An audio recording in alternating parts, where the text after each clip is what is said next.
Good evening friends, आज हम फिर से हाजिर हैं एक नई वीडियो में एक नई टॉपिक के साथ।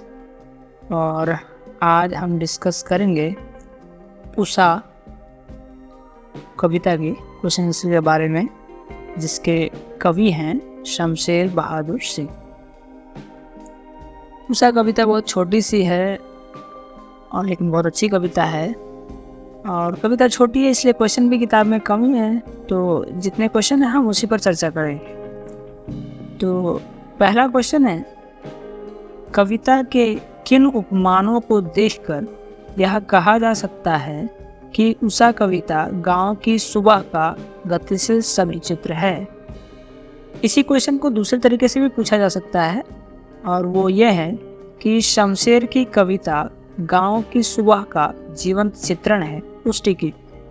तो क्वेश्चन दोनों में से कोई भी है, आंसर यही होना है कि उषा कविता में कवि शमशेर बहादुर सिंह ने ग्रामीण उपमानों का प्रयोग कर गांव की सुबह को गतिशील शब्द चित्र के माध्यम से सामने लाने का प्रयास किया है। कविता में नीले रंग के प्रातःकालीन आकाश को राख से लिपा हुआ चौका कहा गया है। दूसरा बिंब काले सील का है। काला सील अर्थात पत्थर के काले टुकड़े पर केसर पीसने का कार्य गांव की महिलाएं ही करती हैं।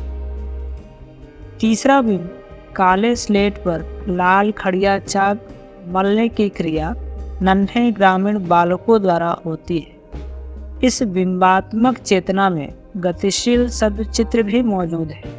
यहाँ सवेरे अपने अपने कार्यों में लगे ग्रामीण वर्ग तथा जनजीवन की गतिशीलता को स्पष्ट करने वाले प्रतिमान हैं। यहाँ स्थिरता का नामो निशान नहीं है। अतः कह सकते हैं कि शमशेर की कविता गांव की सुबह का जीवंत चित्र है। तो ये था पहले क्वेश्चन का आंसर।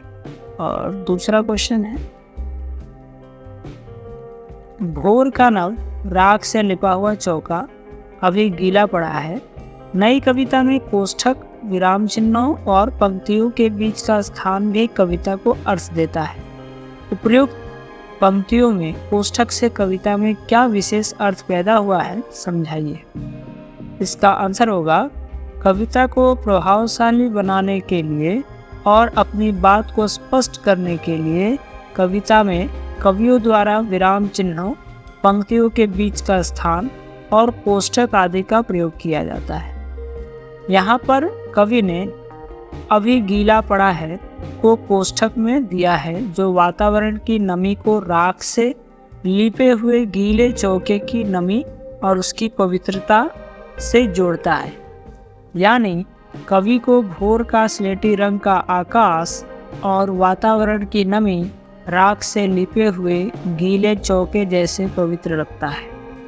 कविता में एकमात्र विराम चिन्ह आया है, वह भी महत्वपूर्ण दृश्य परिवर्तन की सूचना देने वाला प्रमाणित होता है।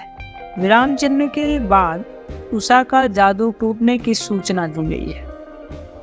तो ये था दूसरे क्वेश्चन का आंसर। और इस चैप्टर में 2 ही क्वेश्चन है, तो इस तरह से पूरा चैप्टर बहुत छोटा होने के कारण बहुत जल्दी समाप्त हो जाता है। तो आप प्लेलिस्ट में जाके आप ढूंढ सकते हैं, उसका एक्सप्लेनेशन भी अवेलेबल है, आप वो भी देख सकते हैं। तो ठीक है, मिलते हैं हम अगली वीडियो में एक नई टॉपिक के साथ।